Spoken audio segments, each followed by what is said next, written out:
బాబు ఈ అడ్రస్ ఎక్కడుందో కొంచెం చెప్తావా? ఈ స్ట్రైట్ కి వెళ్ళి రైట్ కి తిరగండి. తెలుగు సార్ మీరా? ఆ, నన్ను గుర్తుపట్టలేదా సార్? నేను సార్ ఆసిఫ్ ని మీ స్కూల్లోనే చదువుకున్నాను సార్. ఆ, అదే సార్, చిన్నప్పుడు చదువుకోకపోతే అడుక్కు తింటావరా అని తిట్టేవాళ్ళు కదా సార్. ఆ, గుర్తొచ్చావు బాబు. బాగున్నావా? బాగున్నాను సార్. ఏం చేస్తున్నావు ఇప్పుడు? ప్రెసెంట్ బీటెక్ అయిపోయింది సార్. మంచి జాబ్ కోసం సెర్చ్ చేస్తున్నా. చాలా సంతోషం బాబు. కానీ చిన్నప్పుడే బాగుండేది సార్. ఏ బరువు బాధ్యతలు ఉండేవి కావు. చాలా హ్యాపీగా ఉండేవాళ్ళం. మీకు గుర్తుందా సార్, చిన్నప్పుడు నేను హోంవర్క్ చేయకపోతే మీరు నన్ను కొట్టేవాళ్ళు. ఏరా, ఇవాళ కూడా హోంవర్క్ చేయలేదా? చేపట్టు. గుర్తొచ్చింది. మళ్ళీ ఒకసారి సరదాగా నన్ను కొట్టండి సార్.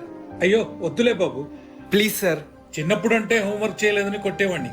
ఇప్పుడు నిన్ను కొట్టడానికి కారణం ఏముంది చెప్పు? ఇప్పుడు జాబ్ లేదు కదా సార్, అందుకని కొట్టండి. ఏం లేదు సార్, చిన్ననాటి ఆ తీపి జ్ఞాపకాల్ని మళ్ళీ గుర్తు చేసుకోవడం కోసం అంతే. హ, సర్లే చేపట్టు. జాబ్ లేకుండా రోడ్ల మీద తిరుగుతావా? ఎక్కువ శాతం నీకు కడుపు అన్నం తిన్నావా గడ్డ తింటావు? ఆగరా. ఎక్కడికి పోతావు? ఆగు. పడక నీ అంతు చూస్తా.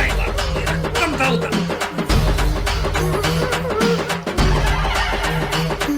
ఎక్కడున్నావా నా పడక? ఇవాళ నీ అంతు చూస్తా.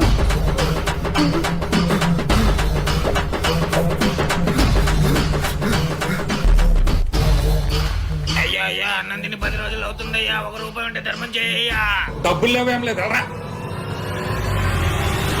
అమ్మయ్యా, గుర్తుపట్టలేదు. చెప్పాగారా చదువుకోపోతే అడుక్కు తింటామని.